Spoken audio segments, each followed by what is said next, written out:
இளைஞர்களே நன்றாக கவனியுங்கள். சாதி பார்க்க மாட்டோம், மதம் பார்க்க மாட்டோம், இனம் பார்க்க மாட்டோம், பொருளாதாரம் பார்க்க மாட்டோம், நிறம், பிறந்த இடம், பாலினம் என்ற எந்த பாகுபாடும் இல்லாமல் அனைவருக்கும் அனைத்தும் கிடைக்க வேண்டும் என்கின்ற குறிக்கோளோடு இந்த கட்சி எங்களுடைய தளபதி ஆரம்பித்திருக்கிறார். சும்மா ஆரம்பிக்கல, பொதுநோக்கக்காக ஆரம்பிக்கல, பணம் சம்பாதிக்கான கட்சியாக ஆரம்பிக்கல. அவற்றை இல்லாத புகழா, அவற்றை இல்லாத பணமா? ஒரு படத்திற்கு 200 கோடி, ஒரு படத்திற்கு 200 கோடி, 250 கோடி ஊதியம்.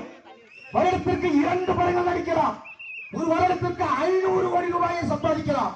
அவருக்கு கட்சி ஆரம்பிக்கும் போது 49 வயசு, இன்னைக்கு 51 வயசு, 2 வயசு கூடிருச்சு. இன்னைக்கு நேர்ல பாத்தீங்கன்னா 40 வயசு கூட மதிக்க முடியாது. இன்னும் 20 ஆண்டுகள் தமிழ் சினிமாவில் கதாநாயகனாக அவர் என்ன உதயநிதி மாதிரியா? ஓடாத 4 வருடம் நடிச்சு வந்த உதயநிதி மாதிரியா? எங்க அண்ணன் தமிழ்நாட்டில் 30 ஆண்டு காலமாக தமிழ் திரையுலகை காப்பாற்றிக் கொண்டிருந்த உச்ச நடிகர். அவர் நினைத்திருந்தால் இன்னும் பல ஆயிரம் கோடியை சினிமாவிலே சம்பாதித்திருக்க முடியும். அவர் சொன்னாரே மாநாட்டுல, கரியரின் உச்சத்தை இருக்கும் பொழுது இது கமலஹாசன் மாதிரியா? ரிட்டையர்ட் ஆன காலத்துல டிவி எல்லாம் உடைச்சிருந்தாரு. பாவம், ஒரு டிவி கொடுத்திருந்தா எங்கேயாவது ஸ்கூலுக்கு கொடுத்துருக்கலாம். டார்ச் லைட்டை எடுத்தாரு, டிவியை உடைச்சாரு. கடைசியில் எதுக்குன்னு பார்த்தா ஒரே ஒரு எம்பி சீட்டுக்கு. அவரை மாதிரி 70 வயசுல வாய்ப்பு கிடைக்காம அண்ணன் வந்து கட்சி ஆரம்பிக்கல. நல்லா புரிச்சுக்கோங்க. 49 வயதில் தன்னுடைய இளமை காலத்தில் திரைப்பட துறையில் உச்சத்தில் இருக்கின்ற பொழுது பல்லாயிரம் கோடி வருமான வாய்ப்பை விட்டுவிட்டு இந்த மக்களுக்கு நல்லது செய்ய வேண்டும், அந்த நல்லது செய்வதற்கு அதிகாரம் வேண்டும், அந்த அதிகாரத்தை தேர்தல் மூலமாக பெற முடியும், அந்த தேர்தலில் நான் போட்டியிட வேண்டும் என்று சொல்லி தமிழக வெற்றி கழகத்தை தொடங்கி இருக்கிறார். சாதாரண தொடங்க கட்சியை தமிழ்நாட்டில் 2024 2026 வரை ஒரு அரசியல் புரட்சி ஏற்பட்டிருக்கிறது, ஒரு அரசியல் மறுமலர்ச்சி ஏற்பட்டிருக்கிறது. இந்த கூட்டத்தை பாருங்க, இந்த மேடையில பாருங்க. நாங்க யாரும் எம்எல்ஏ வீட்டு பிள்ளைகள் கிடையாது, எம்பி வீட்டு பிள்ளைகள் கிடையாது, சேர்மன் வீட்டு பிள்ளைகள் கிடையாது, பிரசிடென்ட் வீட்டு பிள்ளைகள் கிடையாது. முதல் தலைமுறையை சேர்ந்த படித்தவர்கள், பட்டதாரிகள், புதியவர்கள், இளையவர்கள், நல்லவர்கள், ஊழல் கரை இல்லாத கரங்களுக்கு சொந்தக்காரர்கள நாங்கள் எங்கள் தளபதியை தலைமையாக ஏற்றுக்கொண்டு நாங்கள் அரசியல் கட்சிக்குள் உள்ள இருக்கிறோம். சாதாரணவர்கள் நாங்கள்லாம் கடைசி மூச்சு இருக்கும் வரை தளபதிக்காக குரல் கொடுப்பதற்காக வந்திருக்கிறோம்.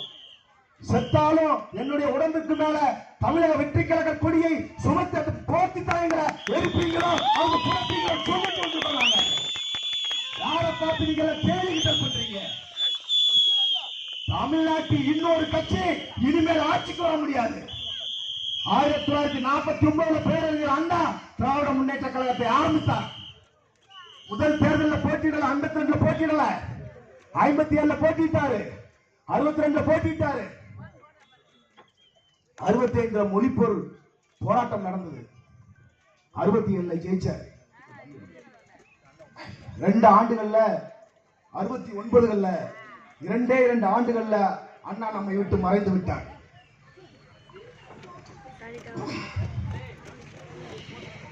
67 அண்ணா பேரறிஞர் அண்ணா அவர்கள் திமுகவுக்கு ஆட்சியை கையில கொடுத்தார். நல்ல விஷயங்கள் பண்ணார். தமிழ்நாடு பேர் மாத்தினார். இருமொழி கொள்கையை கொண்டு வந்தார். மெட்ராஸ் மனதேன்னு சொல்லி ஆந்திரக்காரங்க மெட்ராஸை கேட்கும் பொழுது சென்னை நமக்கு அப்படின்னு சொல்லி போராடி வாங்கினார். ஆனா காலம் ஒரு 2 ஆண்டுகள்ல பறிச்சிருச்சு. அதுக்கப்புறம் என்னாச்சு? தமிழ்நாட்டுக்கு ஒரு கேடு கிட்ட இருண்ட காலம் தொடங்கிச்சு. தம்பி வா தலைமை ஏற்க வான்னு சொல்லி பேரறிஞர் அண்ணா சொன்னது நாவலர் நெடுஞ்செழியனை. ஆனால் பொன்மனச்செம்மல் புரட்சி தலைவர் எம்ஜிஆரோட துணையோடு நைசா அப்பவே இந்த கள்ளச்சோலி பார்க்கறதா கருணாநிதிக்கு வேலை. தீயசக்தி கருணாநிதி ரயில் வராத தண்டவாளத்தில் தலையை வச்சு நான் கள்ளக்குடி கொண்ட கருணாநிதி அப்படின்னு பேசுற அந்த கருணாநிதி பின்வாசல் வழியாக ஆட்சியை பிடித்தார். 71 எம்ஜிஆர் துணையோட ஆட்சியை 2ஆம் முறையாக திமுக கிடைச்சது.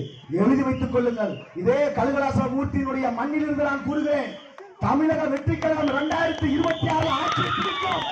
26 மட்டுமல்ல, 31 எங்கள் தளபதிதான், 36 எங்கள் தளபதிதான். தொடர்ச்சியாக இன்னும் எத்தனை ஆண்டுகள் எங்கள் தளபதி உயிரோடு இருக்கிறாரோ அத்தனை ஆண்டுகளும் தமிழக வெற்றி கழகம் மட்டும்தான் தமிழ்நாட்டில் ஆளுமையாக இருக்கும். எங்கள் தளபதி மட்டும்தான் முதலமைச்சர் அமருவார். முதலமைச்சர் ஸ்டாலின் 2026 இனி ரிட்டையர்மெண்ட். அவருக்கு ஓய்வு கொடுப்போம். அங்கிள் அங்கிள் ஓய்வெடுங்க அங்கிள், அங்கிள் அங்கிள் வீட்டுக்கு போங்க அங்கிள். என்ன திருக்குவளை முத்துவேல கருணாநிதி உருவாது. இது தமிழ்நாடு. 8 கோடி தமிழர்கள் நாங்கள் இருக்கிறோம். இத்தனை பேர் நம்ம இருக்கிறோம். நீங்க இருக்கிறீங்க, நான் இருக்கிற அத்தனை பேர் இருக்கிறோம்.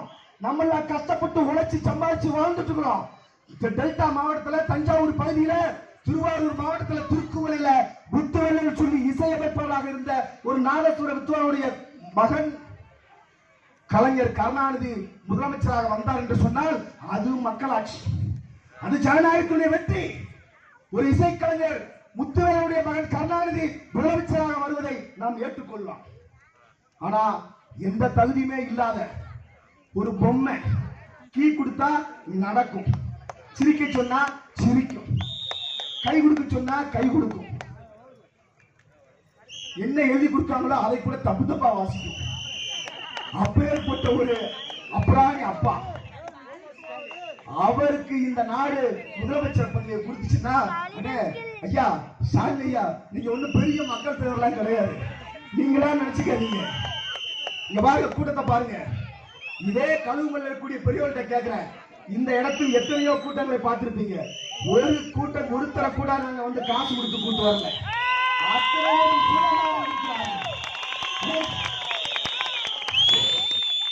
தந்தை பெரியாருக்கு கூட்டம் வந்தது, பேரறிஞர் அண்ணாவிற்கு கூட்டம் வந்தது, புரட்சி தலைவர் பொன்மனச்செம்மல் மக்கள் தலைவர் எம்ஜிஆரை பார்க்க கூட்டம் வந்தது, ஜெயலலிதாவுக்கு கூட கூட்டம் வந்தது. இந்த லிஸ்ட்ல கலைஞரையும் கடைசி வச்சுக்குவோம், அவருக்கும் கூட்டம் வந்தது. ஆனா ஐயா, உங்களை பார்க்க யாருமே வரலங்கய்யா. உங்களை பார்க்க அழைச்சிட்டு வந்தாங்க, இழுத்துட்டு வந்தாங்க, பேடிஎம் தரோம் அப்படின்னு சொல்லி 200 ரூபாய பரவு வச்சதுக்கு அப்புறம் தான் அந்த ஆட்கள் வந்தாங்க. நீங்க மைய மக்கள் தலைவரா? அப்ப உங்க அப்பா ஆட்சிக்கு வந்ததே தெரியாதமா வந்துட்டாரு. நீங்களும் எதிர்த்தாப்புல ஆளே இல்ல. எடப்பாடி எல்லாம் மக்கள் தலைவரா? எடப்பாடி அவர் ஒரு ஆரஞ்சு பிள்ளை பூச்சியை ஜெயிச்சுட்டு வந்து நான் வந்து தமிழ்நாட்டை ஆண்டேன்னு சொன்னா எங்க ஜெயலலிதா எங்க போனீங்க? அந்த அம்மா வச்சதை மாத்தி மாத்தி 91ல அதிமுக, 96ல திமுக, 2001ல அதிமுக, 2006ல திமுக மாத்தி மாத்தி வரும்போது 2011ல அதிமுக வந்தது. இவங்க நினைச்சிட்டு இருந்தாங்க 2011 நம்ம தான் வருவோம்னு. அந்த அம்மா வச்சாங்கல்ல வாப்பு, ஒரே அடி அடிச்சாங்கல்ல, கண்ணு கட்டிய தூரம் வரை எனக்கு எதிரிகளா இல்லைன்னு சொல்லி இரும்பு பெண்மணி ஜெயலலிதா சொல்லும் போது இந்த ஸ்டாலின் எங்க போனாரு? அந்த அம்மா செத்து போச்சு, பாவ பிள்ளை பூச்சி எடப்பாடியை விட்டு வீழ்த்திட்டு பாக்க நானும் பெரிய தலைவர் இருக்காரு, எழுதி வைத்துக் கொள்ளுங்கள், இதுதான் உங்களுக்கு கடைசி ஆட்சி, இதோட முடிஞ்சு போச்சு. இனி தமிழ்நாட்டு அரசியலில் திமுக என்கிற ஒரு கட்சி கிடையாது. இவர் வருவானா, அதுக்கப்புறம் பின்னாடி கூடி அவர் மகன் வருவானா டைரக்டா. என்ன தெரியும் உனக்கு? தூத்துக்குடியில துப்பாக்கி சூட்டால் 13 பேர் சுடப்பட்டு அங்க வந்து படுகொலையான சமயத்தில் யாருக்கும் தெரியாமல் அந்த பையனுடைய வீட்டுக்கு சென்று ஆறுதல் சொன்னவர் எங்களுடைய 2009 நந்திக்கடல் ரத்தக்கடலாக மாறியது. தாயின் மார்பகம் அறுக்கப்படுவது கொண்டு பதறியோடிய குழந்தை தந்தையின் மண்டையோடு தடுக்கி கீழே விழுந்து சொல்லி நம்முடைய தொப்புள் கொடி உறவுகளை அங்கே ஈழத்திலே கொத்து கொத்தாக கொன்று குவிக்கின்ற சமயத்தில் 2009 அந்த மக்களுக்காக எங்களுடைய தலைவர் அன்றைக்கு நாகப்பட்டினத்தில் போராட்டம் நடத்தியிருக்கிறார். ஜிஎஸ்டி பற்றி ஒரு வரி மாற்றம் வரும் பொழுது ஆதரவாக குரல் கொடுத்திருக்கிறார். பண மதிப்பீட்டு விஷயத்துல குரல் கொடுத்திருக்கிறார். அனிதாவுடைய மரணத்துக்கு குரல் கொடுத்திருக்கிறார். எப்பொழுதெல்லாம் காவிரிக்காக குரல் கொடுத்திருக்கிறார். ஜல்லிக்கட்டுக்கு அந்த மெரினா கடற்கரையில் உட்கார்ந்து பேசியிருக்கிறார். என்ன நினைச்சிட்டு இருக்கீங்க தலைவரை? யார் நினைச்சிட்டு இருக்கீங்க? உங்களுக்கு தெரியலங்கிறதுக்காக எங்க தலைவருடைய செயல்பாடு நீங்க மறைக்க முடியுமா, மறுக்க முடியுமா, ஒழிக்க முடியுமா? விஜய் மக்கள் இயக்கம் என்கின்ற ஒரு அடிப்படை கட்டுமானத்திலிருந்து இன்றைக்கு தமிழக வெற்றி கழகத்தை எங்க தலைவர் கட்டி எழுப்பியிருக்கிறார். அப்பேற்பட்ட தலைவருக்கு பின்னால் நாங்கள் அணிவகுத்துக் கொண்டிருக்கின்ற போது திருக்குவளை, முத்துவேலன், கருணாநிதி, ஸ்டாலின், உதயநிதி, இன்பநிதி, ஐயோ ஒரே துன்பநிதி ஆயிடுச்சு உங்களோட. என்ன நீங்க என்ன பெரிய பாண்டிய பேரரசுங்க, அப்படியே இல்லாட்ட அப்படியே சுந்தர சோழன், ராஜராஜ சோழன், ராஜேந்திர சோழன், அப்படியே அப்படியே பெரிய சோழ பரம்பரை. என்ன அப்படியே தூக்கத்துல வந்து எந்திரிக்க? நீங்க இருக்குது இந்தியா ஜனநாயக நாடு, இங்க மக்களாட்சி இருக்குது. நல்லா எழுச்சு பாருங்க. நீங்க இங்க இருக்கக்கூடிய எங்க அண்ணன்மார்கள், இங்க இருக்கக்கூடிய என்னுடைய தம்பிமார்கள், நீங்களும் நாளைக்கு பதவிகளை பெறப்போகிறீர்கள். சேர்மனாக போறது நீங்க தானே, ஒன்றிய கவுன்சிலாக போறது நீங்க தானே, மாவட்ட கவுன்சிலாக போறது நீங்க தானே. நீங்க தான் நாளைக்கு எம்எல்ஏவும் எம்பியாவும் உள்ளாட்சி பிரதிநிதியாக ஆக போறீங்க. அந்த வாய்ப்பு எது கிடைக்கும்? தமிழக வெற்றி கழகத்தில் மட்டும்தான் கிடைக்கும். அவரு பேரரசு அப்படின்னா, கருணாநிதி குடும்ப பேரரசு அப்படின்னா ஒவ்வொரு மாவட்டத்திலையும் ஒரு சிற்றரசு இருப்பாங்க. தூத்துக்குடியா, அங்க வந்து பெரியசாமி மகள் அக்கா கீதா ஜீவன் தான் எம்எல்ஏ, அவங்க தான் அமைச்சர், அவர் தம்பி தான் மேயர். ஒவ்வொரு ஊர்லயும் திருச்சி தான் நேரு, திண்டுக்கல்னா ஐ பெரியசாமி, அங்க துரைமுருகன், காட்பாடினா துரைமுருகன், திருவண்ணாமலைனா ஏழாவேலு. ஆனா கேவலம் என்ன தெரியுமா? கேவலம் என்னன்னா, எந்த அதிமுக திமுகவை எதிர்த்து உருவானதோ அந்த அதிமுக இருந்து வந்தவங்களை வச்சுதான் இந்த கதையை ஓடிட்டு இருக்கு. KKS சார், கடைசியில் அண்ணன் செந்தில் பாலாஜி, இப்ப நேத்து கூட அங்க தஞ்சையில இருந்து வைத்தியர் ஜாயின் பண்ணிக்கிறாரு. எல்லா அதிமுக காரங்களையும் வச்சுக்கிட்டு நீங்க ஒரு கட்சியை நடத்திட்டு, இன்னொரு வரலாறு தெரியுமா? இந்த புலிக்கு பயந்தவங்க ஏன் மேல படுத்துக்கொண்டு சொல்லுவாங்க பாத்தீங்களா? அதே மாதிரி காலம் முழுக்க திமுக கூட்டணி இல்லாமல் தேர்தலை சந்தித்ததே கிடையாது.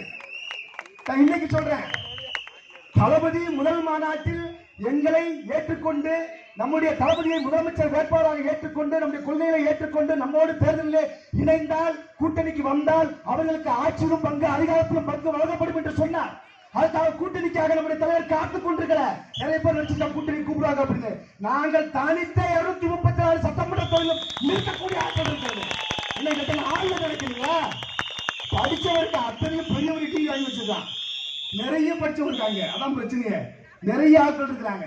ஒண்ணு மட்டும் எழுதிக்கோங்க, நாங்க வந்து மொத்த திமுக 200ங்கிறாங்க, அதிமுக ஏதோ 150 160, நாங்க 234 வெற்றி பெறுவோம். அதெல்லாம் மாற்றுக்கத்தே கிடையாது. எண் 1 கோவில்பட்டி, எண் 1 கோவில்பட்டி எழுதிச்சுக்கோங்க.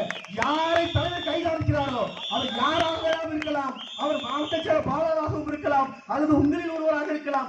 யாரை தலைவர் கோவில்பட்டி சட்டமன்ற தொகுதியுடைய வேட்பாளராக கை காட்டுகிறாரோ அந்த வேட்பாளரை எதிர்த்து போட்டியிடக்கூடிய தொடர்ச்சியாக வெற்றி பெற்ற அன்புக்குரிய அண்ணன் கடம்பூராஜ் அவர்கள், அது சீட்டுக்காக இன்னைக்கு ஜம்ப் அப்படி ஜம்ப்லியும் உட்கார்ந்துருக்கிற கலைய கடம்பூர் இளைச்சமந்தர் அவர் மாணிக்கராஜா இருந்தாலும் சரி, 2 பேரையும் சமமாக வீழ்த்தி அந்த வெற்றி கொடி பறக்கும்.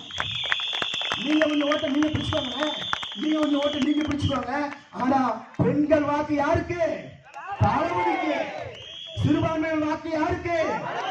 உழைக்கின்ற தொழிலாளருடைய வாக்கு யாருக்கு? விவசாயிய வாக்கு யாருக்கு? முடிஞ்சு போச்சு. ரிசல்ட் சொல்லுங்க. கோவில்பட்டி நம்பர் 1.